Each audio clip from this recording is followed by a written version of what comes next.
Well, good evening, everyone. This is July 31st. It's Friday night. It's not quite 10 o'clock. I'm just getting set up for a virtual star party.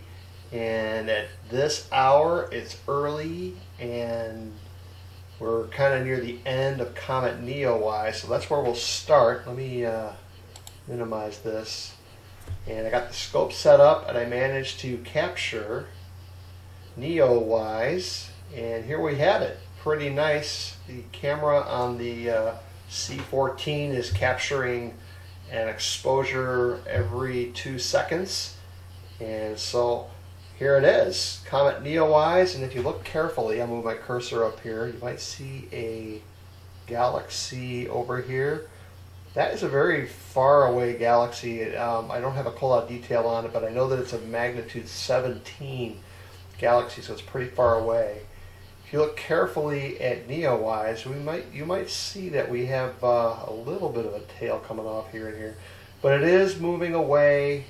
We've got a little more color in it than you may have seen in basic images, ones that don't show the ion tail, and as well as the regular tail. But the coma looks really, really green here. I'm hoping that you can see that. I had to enter this manually into our sky formula here, our sky software that connects to the scope, because the scope, it's not hooked up to the internet to update. I didn't want to risk an update tonight. But here we have Neowise early on this evening, so nice to see that. I may try to take a couple of pictures of this while I'm here, and then we'll come back and we'll do some more stuff tonight. Tonight I want to look at some galaxy groups. We have a gibbous moon out, but because we're using imaging, it's not going to affect us as much as it would if we were using just visual, our eyes with an eyepiece. So we'll see what we can get tonight. And we're going to look for some groups of galaxies. I've got a couple of dark nebula, which we may not see at all, but we'll give it a shot. And then some other stuff in the sky, not your usual stuff, and then some of the usual stuff that we would look for on any particular night. So with that, enjoy Neowise for a moment.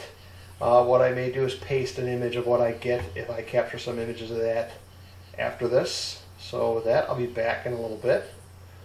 And thanks for joining us this evening.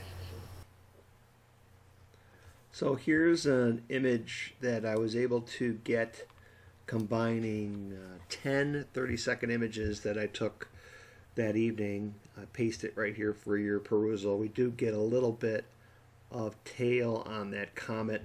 The stars are aligned okay. They're just moving because the comet's moving. And so I made this image so it was centered on the comet. Not quite as spectacular as some of the images you may have seen, but it's moving away. It's about 10 million miles further in space than it was a week ago. So it's moving at a pretty good clip. Appreciate the last time we were able to get a look at it tonight. So here you go.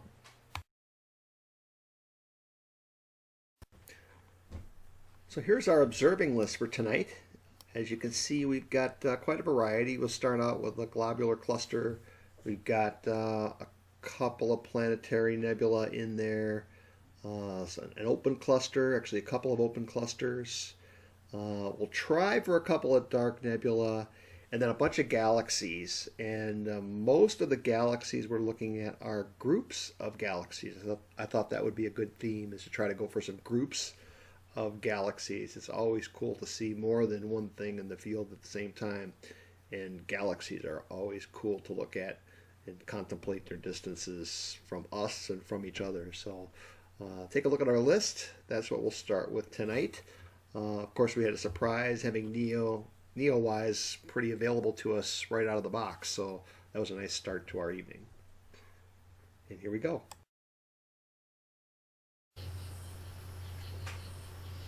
Okay, so yeah, it's a treat to see Neowise tonight. That's a fun thing to see. Didn't know how much longer we're going to have. It's moving farther away, so the fact that we got a little bit of an image of it tonight is pretty cool. All right, so let's start with, go back to kind of where we were going to go when I started all this. And I'll start with a globular cluster called M19 in Ophiuchus. I think I found it. It's kind of right on the meridian. We'll see what the scope wants to do to get there. We'll slew over there. And it's going to slew towards the meridian. Okay. That's good. So it's a pretty busy chart. But you can see over here is Ophiuchus. The 13th is a zodiacal constellation. It's kind of a big hole in the sky between Sagittarius and Libra is this Ophiuchus. Alright, so we're on M19. So I'm going to go back to the camera here and we'll set it up to capture continuously a couple seconds to see if we're centered on it. There it is. Alright, that's pretty good. That's just a couple of seconds. I'll take a little bit longer image here.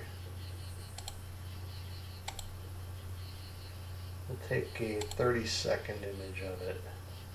I should just do a single capture. And in the meantime, I'll tell you a little bit about M19 and Ophiuchus. It's discovered by Charles Messier on June 5th, 1764, and he added to his catalog of comet-like objects that year. It was resolved into individual stars by William Herschel in 1784, and his son John Herschel described it as a superb cluster resolvable into countless stars. The cluster contains an estimated 1.1 million times the mass of the Sun, and it is around 11.9 billion years old, and is about 28,700 light years away. And it's one of the most oblate known clusters, so it's kind of flattened a little bit. And what you see on the screen now is what you'd see through a modest telescope. I'll say a 6 to 8 inch telescope, wide with a wide field camera, or wide field camera. Well, this is a wide field camera with a wide field lens, so say a 25 to 35 millimeter lens. I can zoom in, and that's what I'll do to try to get a little more detail out of it. So this would be looking through a high power eyepiece, and we can see that it's not quite as dense a core as some globular clusters could be. Kind of got a goofy something or other on the lens here. Anyway, but this is the risks of what we have of capturing pretty quickly what's out there. But that's a globular cluster, of which we have about 150 to 200 of them in our Milky Way galaxy. Nice object to start the evening with. Alright. So next we'll go to something different. We're going to try to go to a planetary nebula. So I will come back in a moment. We will pause this. So I paused us, and we ended up doing a meridian flip, which meant the telescope, instead of the telescope keeps spinning around and around, getting the wires twisted, what it'll do is it'll spin around the long way instead of crossing the middle of the sky. And that helps keep wires uncrossed and keeps everything copacetic. And so I took an image of what we call the blue racquetball, and I don't see it, or it's really faint in this image. This could be it over here. So what I'm going to do, this right here, is I'm going to look over in the sky to see what the sky looks like around it.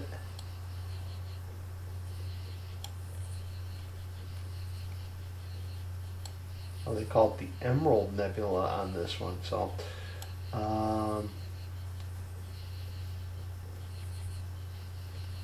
looks like there's a bright star. We've got a couple of stars here, kind of this little pattern here. So we will look over here to see if we see that pattern. And I don't know, doesn't look good. So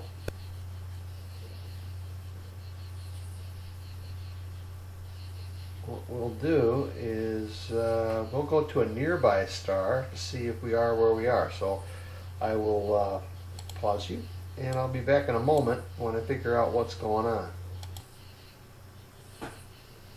Okay, so I recalibrated the telescope. I went to the star Altair and centered it in the telescope. Told the telescope, hey, you're at Altair right here. And then I went back over to the blue racquetball NGC 6572, and we found it. It's actually in the center of the screen right here. Let me minimize this. And right here you have the blue snowball, and unfortunately in an image it is nowhere near as interesting as if you saw it through an eyepiece. Through an eyepiece, that is very, very, very blue-green, and it's a little blown out here. I actually took a 2-minute image, and you get the sense of a little color here. This kind of stuff looks a little yellower, and it's not tracking fantastic, but okay. This is a very blue object if you were to look through at this with an eyepiece. And unfortunately, that's how planetary nebula are at some point. When you look at it through a short, this is a relatively short exposure. Now we could probably get a better image of this, and we took longer exposure and a little more magnified. This might be something we do with the F11 version of the C14 instead of the F1.9. So that's the second stop, or actually third stop on our tour today, is this little planetary nebula. And I told you we're going to go look at some galaxies, so we'll pause this here and we're going to do a little galaxy hunting next. So I'll be back shortly. So we moved over to the other side of the sky in Ursa Major, and we're going for a relatively dim object. I think this was the dimmest object I had on my list tonight, called NGC 3991. It's an irregular galaxy, but it's part of a group of galaxies. And so I think I might have captured something here. But we got a nice little smear, and I believe this is our galaxy. And there's 1, 2, 3 galaxies. There's a trio of galaxies. Together they're called ARP 313. So they're this is NGC 3991, and then there's 3994 and 3995. So I'm guessing that the higher number ones are these two, and this is our galaxy here. I'm going to try to do this again. Hopefully we'll track a little bit better on the next shot. So stay tuned. We'll take another shot at this to take a look at these galaxies. Kind of cool to see a whole bunch of galaxies all together.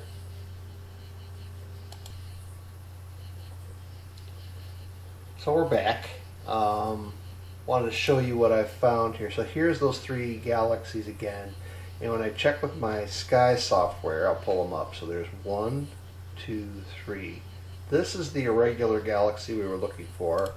That's NGC 3991. And then here's 3994 and 3995. Kind of cool to see them all together here. Go back to the picture. In about 20 seconds we'll get a new image. Hopefully we don't get the smear here. But these are all close together. They're I don't have a distance. Okay, so the diameter of this one is about 55,000 light years, and I don't have a distance for them. I have to check them out. Oh, I'm sorry. Yeah, they're estimated to be 143 million light years from us, or from the Milky Way. So there's a little leeway there because the Milky Way is fairly large too. But we definitely captured them. Let's see what our new exposure looks like. And here we go. That's the new exposure. That's pretty good. We did capture those galaxies. You can see it's pretty irregular. This one's kind of bright and elliptical, and another one over here. So we captured this this trio. As I started to say before, it's ARP 313, And these ARP galaxies are all galaxies that Halton ARP is his name. Started cataloging multiple galaxies that were in groups together as part of his studies. So this is not something you'd see through a regular telescope. I wanted to see if we could capture it. You'd probably need a large scope to see this. This is a magnitude 13.5 object. So this is not something you'd see through a telescope unless it was a large one. But kind of cool to see anyway. But it's the first on our tour tonight of trying to handle some multiple galaxies in one field of view. All right. So let's go on to another cluster. We saw a cluster early on. We saw a globular cluster early on. Here's an open cluster that we're going to go to. It's very pretty, called the butterfly. So that'll be our next step. Because it's fairly bright, we'll do this on the fly. So I'm going to go over here and I'm going to punch in where the butterfly is. It is M6, so it's a Messier object. Charles Messier cataloged it as a non-comet. I'm hoping I don't have to flip over to the other side of the sky. Let's see where we are. I think we're going to be okay. So we will slew over there. We can watch the scope moving. I'm going to slide across here. This is pretty busy if you're looking at it, but when I zoom in, it actually helps me to find out where we're at. Come way down here. We're going to go to M6, an open cluster, the butterfly cluster. In a moment, you'll see why we call it the butterfly cluster. It's in the constellation of Scorpius, which in summer nights is almost due south of us. As the summer goes on, it moves a little further to the west, and hence we're on that red line. This line in the middle here is the meridian. So it separates east over here from west over here to as far as the telescope's concerned. So here we are on that west. Looks like we've stopped. And what I will do is actually label butterfly cluster here. So I will take a quick image to confirm that I'm where I should be. We'll take a 10-second. We'll take 10-second continuous images to see if that's where we're at.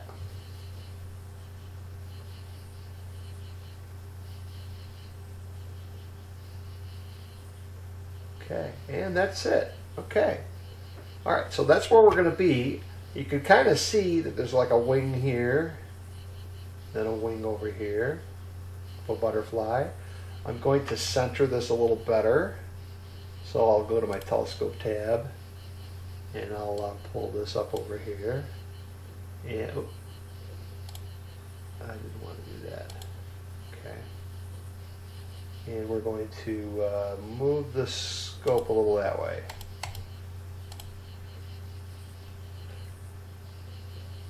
Yep, that did center a little bit. I'm going to move a little more.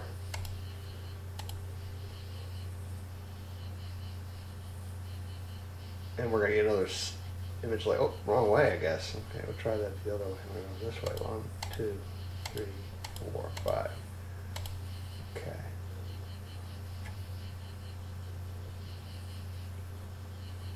This is what I get for doing it on the fly. This one's also going to be smeared. Okay. Alright, so let me take a longer image. I'm going to stop this, and we'll take a 60-second image. And I'll be right back when that's developed. So we have our 60-second image up here now. It gives you a little better view of the butterfly. Here's a little butterfly here, a little butterfly here. It's a pretty cluster. Way down south in Scorpius. Very pretty. An open cluster. So these stars all form together out of the same material. It's about 1,600 light years from Earth. It lies between us and the galactic center of the Milky Way. And that's wide field, so that's how big it would be in an eyepiece. It's a pretty big field. It's actually a really very good binocular object. So the magnitude of the cluster is about 4.2, so pretty bright. And we think that it's about 100 million years old, so that makes it very young in astronomical terms. Most of the bright visible the stars are bright, and they're hot, young blue stars belonging to spectral class B4 to B5, so they are very, very hot blue stars. And it is really good in binoculars. Now, we've taken an image of it here, but this whole size is about what the size of the full moon would look like. So it's a pretty big object in the sky. The butterfly cluster, or M6, in Scorpio. Pretty cool. All right, more to come. So our next object is a group of objects, actually, is NGC 4631, the Whale Galaxy.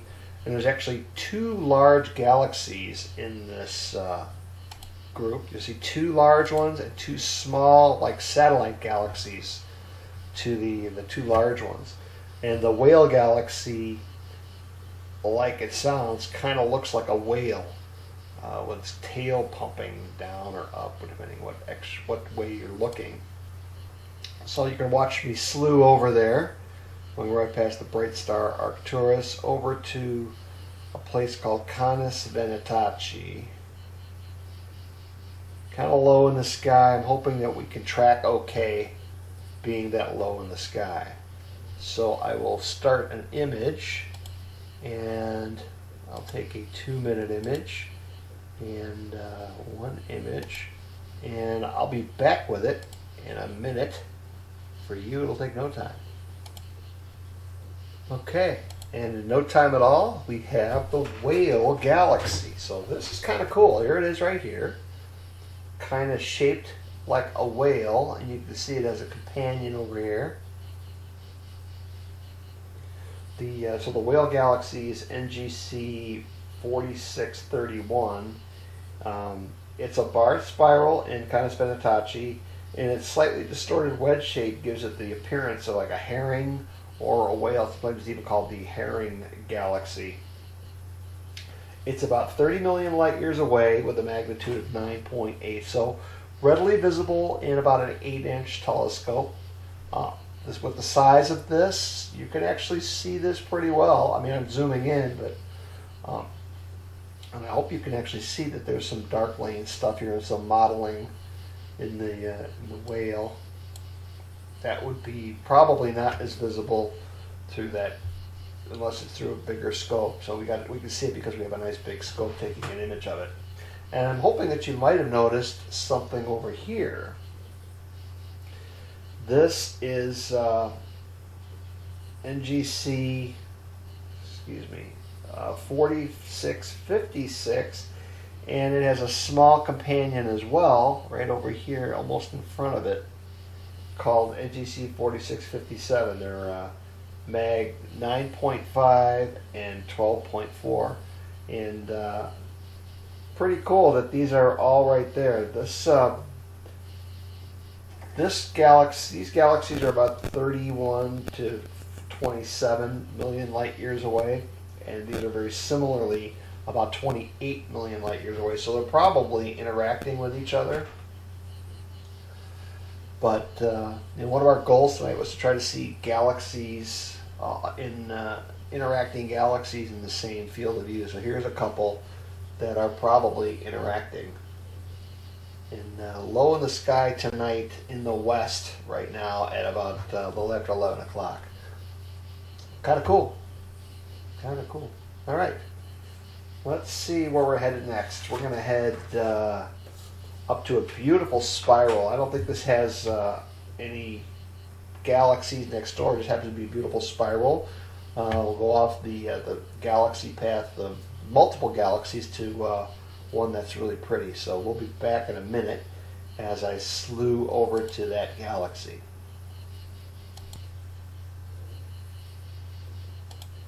So we didn't have to move far. We moved to M106. It was just a couple of degrees away. We're just a few seconds away from that exposure getting coming up on our screen. And this is a classic intermediate spiral galaxy in Canis Venatacci. And here it is, very visible in the center of your screen right there. You can actually see a spiral arm coming off here and here. It was discovered by Pierre McCain in 1781. It's about 80,000 light years across and 23.5 million light years away. It's the largest member of the Canis II galaxy group, Canis Venatacci. And actually there is a possible companion galaxy. I was mistaken, and that's right over here. That's NGC 4220. It's about 12.2 magnitude. Let me just double check with my other software here. And that's about 42 million light years away. So I said one was 23, the other's 42.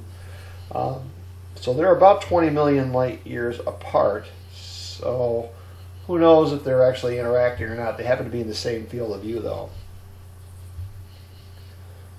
First discovery was made by William Herschel of the Little Galaxy in March of 1788.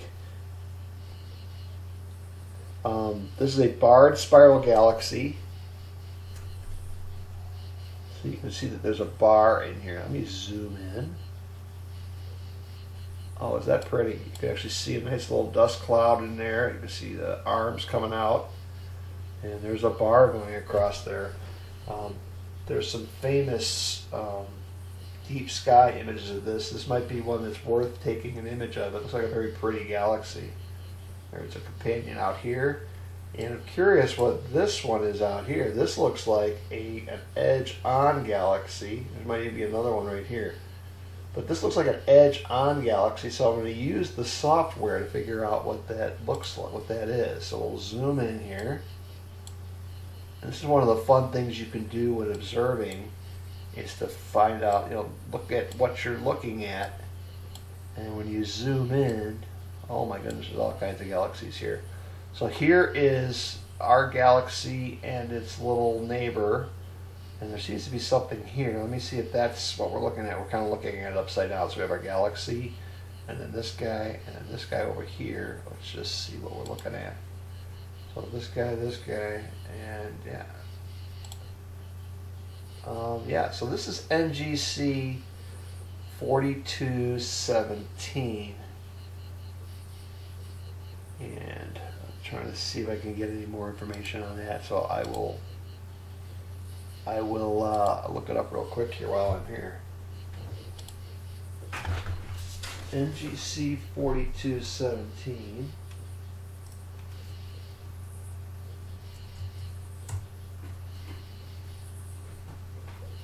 That's about 60 million light years away. It's an edge-on spiral, so that confirms what we're looking at. That's an edge-on spiral, and I like these edge-ons because you can actually see dark lanes on the edge because you're looking through all that dust and stuff, and then all the light shining out around it really gives it a stark contrast. It makes it a beautiful looking galaxy. It's right next to M106 according to the description in here. But it might also be a companion. 60 million light years away. So 60 million light years away here. 42 here, 28 there. So they're fairly widely spaced, but all together there's a couple more over here as well. And I don't know that we're going to get those. So there's NGC 4232 and 4231. So 1, 2, 3, 4, 5 galaxies. And those little guys over there, those look like they might actually be interacting a bit. Let's find out a little bit more about those.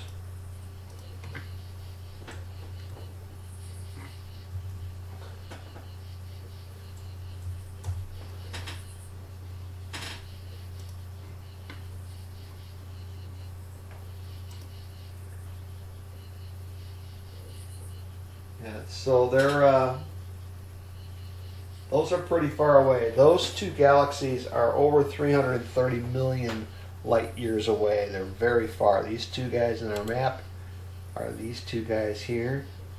And it looks like if we took longer exposure, we could probably get some more detail out of them.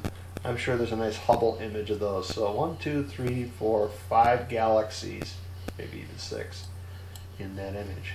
This one being the prettiest. There's M106 again. Really nice image of M106. We're not trying hard to take beautiful pictures. We're just trying to find stuff like we would through a telescope. But certainly this scope could take some beautiful images if we take long images of things like that. That is a gorgeous galaxy. All right, we'll be back with more very shortly.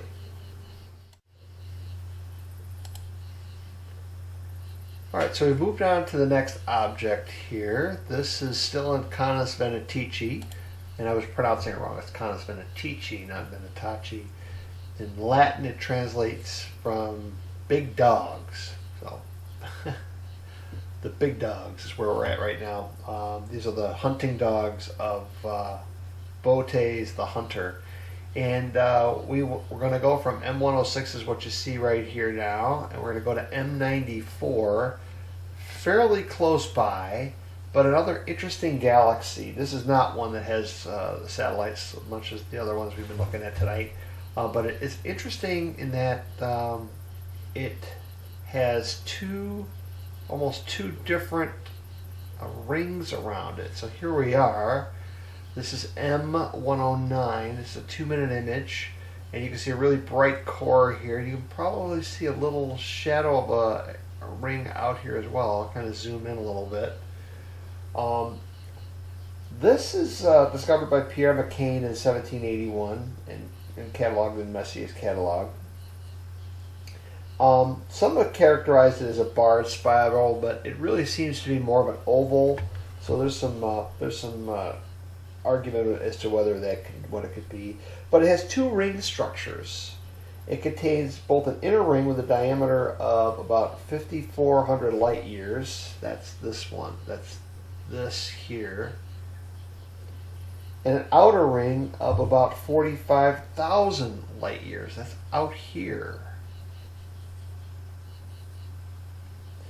These rings appear to form at resonance locations within the disk of the galaxy, and in 2008 a study was published showing that it had very little or no dark matter present.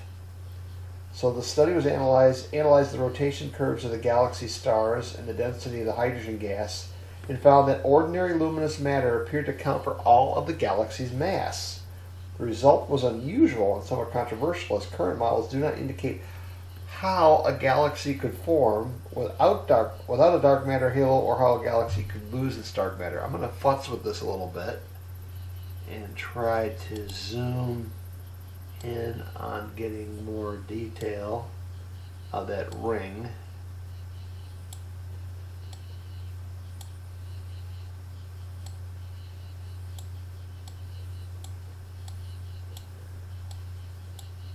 Don't know if I'm getting more detail or not. I am getting a little more detail here.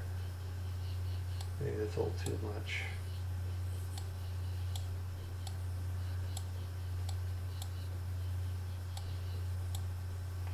So, but you can see there's an outer ring and an inner ring of M94. Kind of interesting. Almost like a 2-ringed galaxy. This outer ring doesn't appear to connect to this one, but it does have some resonance with it. Interesting galaxy, also in Canis Venatici.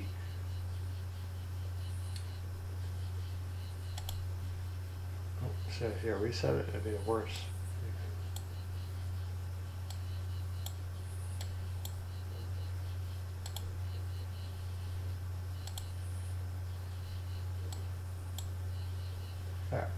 All right, so we will move on to the next one. So we're going to go to some more familiar stuff. If you do a little observing, hopefully we're going to find the pair together in our northern sky of M81, M82, 2 very bright galaxies, pretty easy to spot together in a single eyepiece. I will pause us here, and then we'll slew up to the north to find Bode's galaxy and the Cigar galaxy. Okay, we have slewed up to the two galaxies near the Big Dipper called Bode's and the Cigar galaxy. We have a nice image here of these two galaxies, very popular galaxies to look at. This is Bode's. This is the brighter of the two, almost looking like a face-on spiral. And over here is the Cigar galaxy, sometimes called the starburst galaxy. If you look at this in color, you can actually see a lot of hydrogen alpha regions in there where star formation is going on. And it may have been triggered with an interaction between these two galaxies. Just a beautiful pair of galaxies up in our northern sky. The Cigar galaxy is about 12 million light years away in Ursa Major. It's about 5 times more luminous than the whole Milky Way and has a center 100 times more luminous than our galaxy center. And as I said, the starburst activity is thought to have been triggered by an interaction with the M81 or Bode's galaxy. This is the closest starburst galaxy to Earth, and it's a kind of a prototypical example of that type of galaxy. Down to Bode's galaxy, or M81, it's a grand design spiral. I mean, it is the classic spiral galaxy. It's about 12 million light years away as well, diameter of about 90,000 light years. So it's about half the size of the Milky Way. Due to its proximity to us, its large size and active galactic nucleus, which harbors about 1 million solar mass black hole, it's been studied extensively by professional astronomers. Its large size and relatively high brightness also make it a popular target for amateur astronomers. So this was discovered, as you might expect, by Elert Bode on December 31st, December of 1774. And telescopes with an aperture of 8 inches or larger are necessary to distinguish the structures in the galaxy. But we can kind of zoom in. That's what we'll do, like we're using our eyepiece. And we can actually see some structure here. There's an arm out here. There's another arm over here. Pretty cool. We did a pretty quick 2-minute exposure here, but if we were to do a longer one, we would get a lot more galaxy here.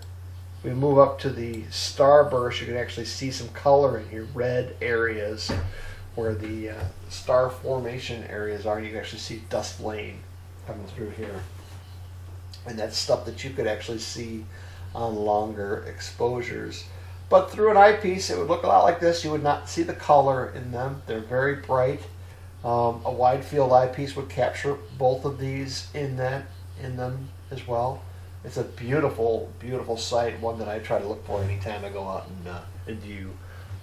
So we got a nice shot to the north of this. On a night like this, the moon is out, so looking in the north is a little more advantageous. So beautiful sight. Always look forward to seeing this pair of galaxies in the sky. Let me pause there. So we're on our way now to M13, the Hercules cluster. If I zoom in, you can see where we are here in the sky. This is in the western sky. Oh, actually, it looks like it's in the eastern sky. I'm sorry. Hang on. Yes. Western sky. Western sky. I turned my map around. That's why it looked like it was the wrong part of the sky. So M13, because it's so bright, I don't need a long image of it. I'll take a 30-second image of it, so it should be up pretty quickly. This is a showpiece. I always try to show this through an eyepiece because it is absolutely stunning. This is probably the best example I can show you in the northern hemisphere of a globular cluster. It was discovered by Edmund Halley in 1714 and cataloged into Messier's catalog as M13. It's about 145 light years in diameter. It's composed of several 100,000 stars, the brightest of which is a red giant variable star V11. That did not come out well. Let me see here. There we go. That's better. And it's about 22,000 light years from Earth.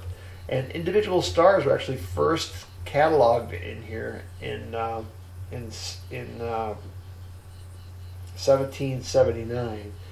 In the if you compare to the stars in the neighborhood of the sun, the stars of M13 are more than 100 times denser than the ones near our sun. If you ever heard of the Arecibo message that was done in 1974, that had coded information about the human race, DNA, atomic numbers, the Earth's position, other information.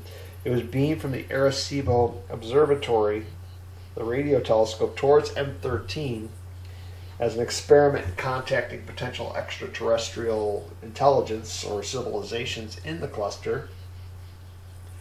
But the cluster will actually move through space during the transit time, so there's some opinions that might differ as to whether that message will ever get there, because over 22,000 years traveling at the speed of light, it's going to be moving.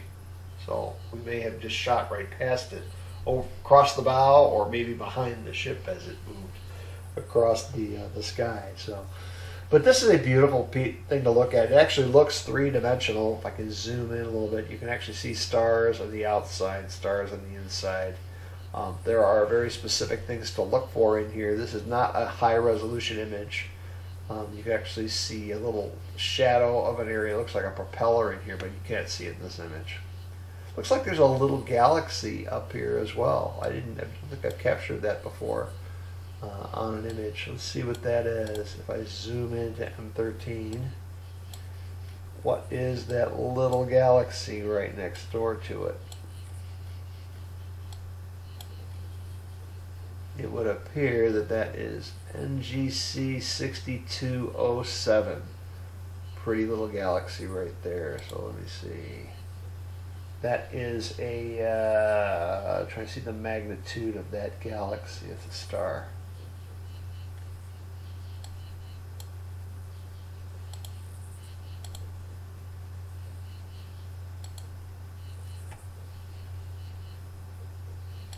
Keep clicking on a star. Okay, there it is. And I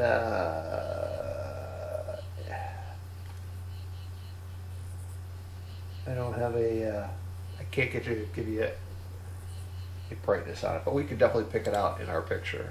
There it is right there. Stunning to see this through an eyepiece. It really is very sparkly. Keystone cluster, which I'll tell you why it's the Keystone cluster. If you look at Hercules,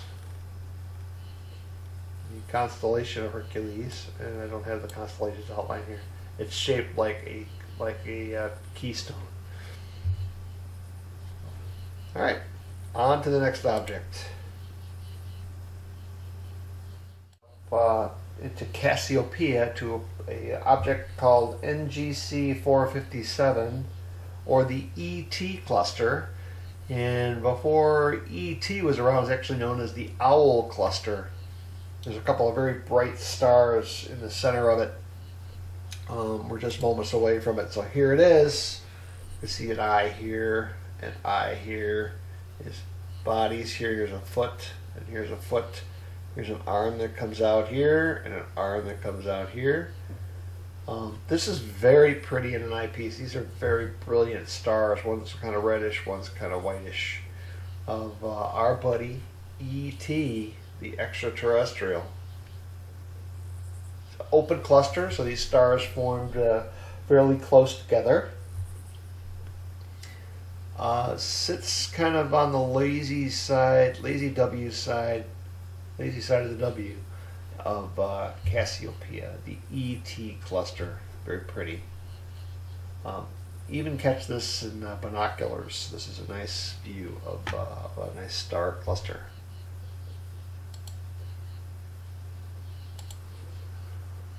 So we're on our way to another group of galaxies. This is NGC 7769, and there's actually a trio of galaxies here. I will take a 2-minute image of these. Let's see what our map will show us for where we are. So I told you it was 7769. The two galaxies nearby are 770, 7770, and 7771. So here we are. I hope we're there. I don't see them labeled here. But we'll take a look. I'll be back in a moment with an image after we start to take it. Here we go.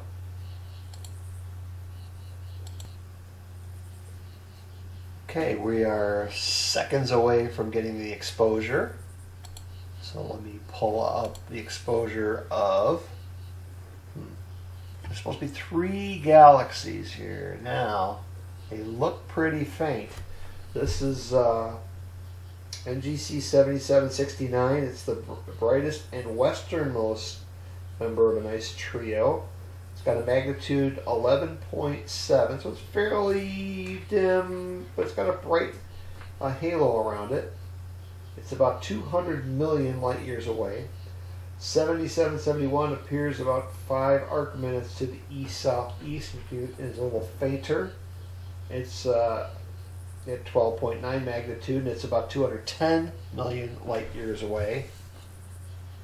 And then the smallest is 7770, and the faintest at 14.4. So these look like our 2 galaxies here, and then there's a faint one right here.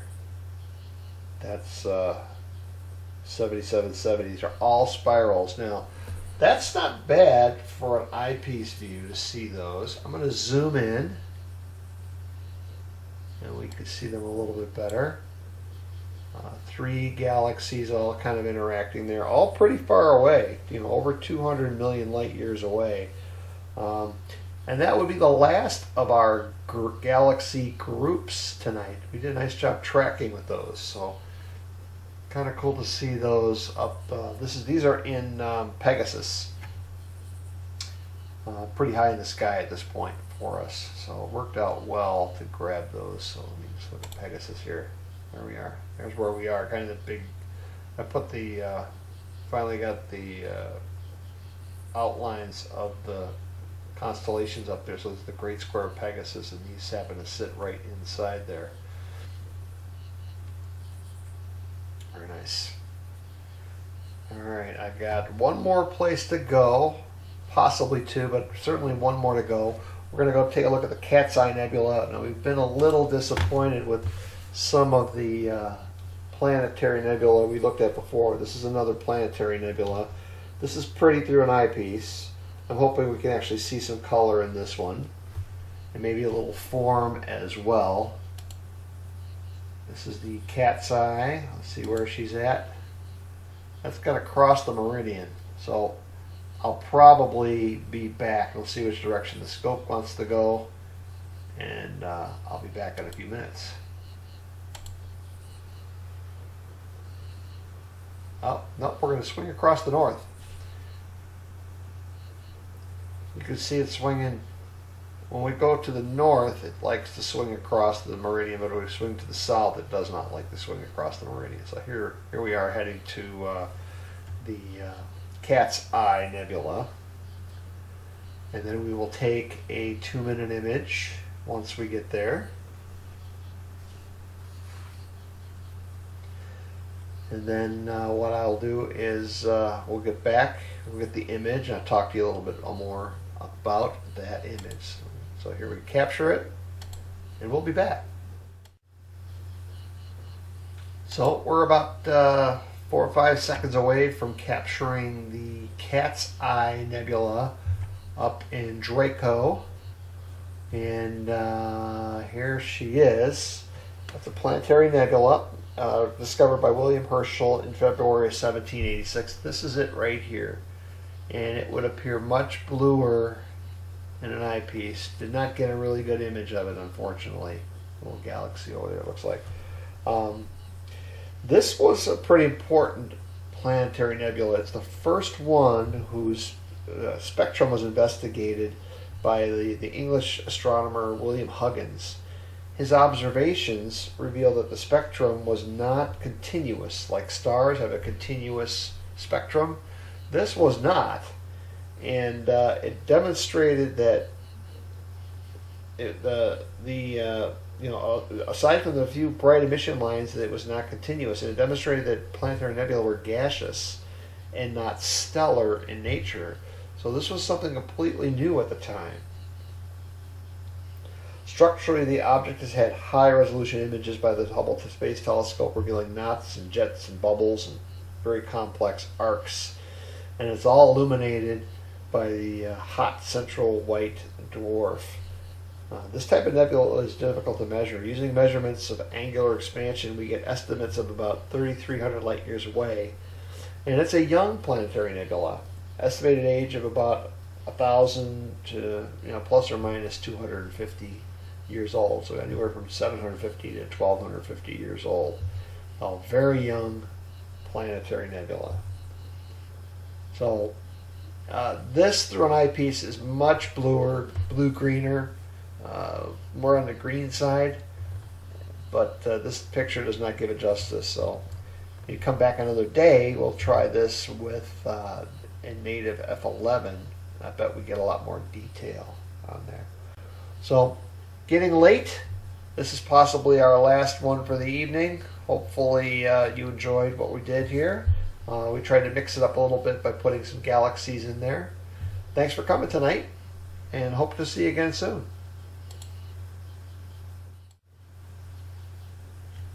Okay, we're going to try one more bonus spot. If this works, great. If not, we had a pretty good night. It's almost straight up, and it kind of needs to be. What this is a dark nebula. Barnard cataloged a whole bunch of these, and it could be difficult for us to see with a short exposure. You might need long exposures in order to get this, but we're going to give it a shot. I'm going to take an 8-minute exposure. We've been tracking pretty well. We'll see what we might get here, and if it happens to be a good exposure, I'll describe it to you when we get it done. So we're just at the first few moments of this long exposure, so once it's done, I'll be back and we'll talk more about this dark nebula up near Deneb and above the North American Nebula and Pelican Nebula. So, talk to you shortly. Well, here's our image, and even though we did take a long 8-minute image, I do not see the dark nebula. As I look at this, it would appear that what I'm looking for, so if I reference this, should be right over here. Let's see. These stars.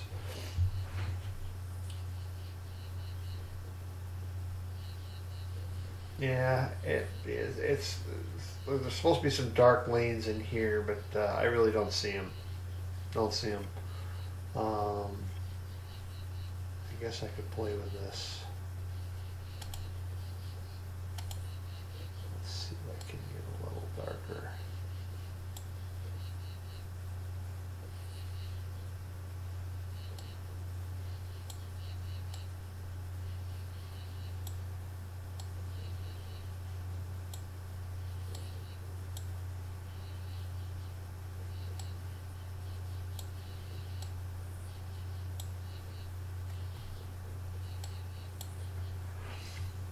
No, I don't see it.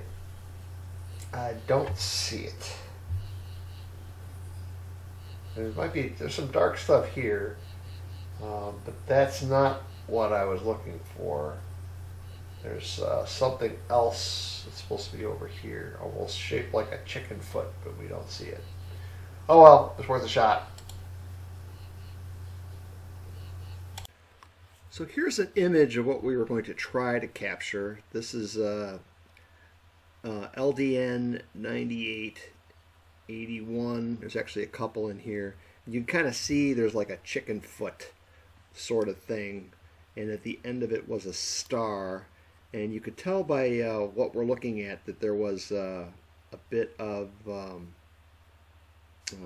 there was a star at the end of that chicken foot, and you can actually see three little stars in a row that kind of tie in a couple brighter stars for what we were looking for. But unfortunately, we were a little too dim to find. I would imagine that with a long exposure and good tracking, we could probably get an image of this, but we were probably a little beyond what we're trying to do with visually with a quick image of this dark nebula. So dark nebula for later on at some point, I guess. Well, thanks for coming tonight. Hope you enjoyed it, and I look forward to seeing you again soon.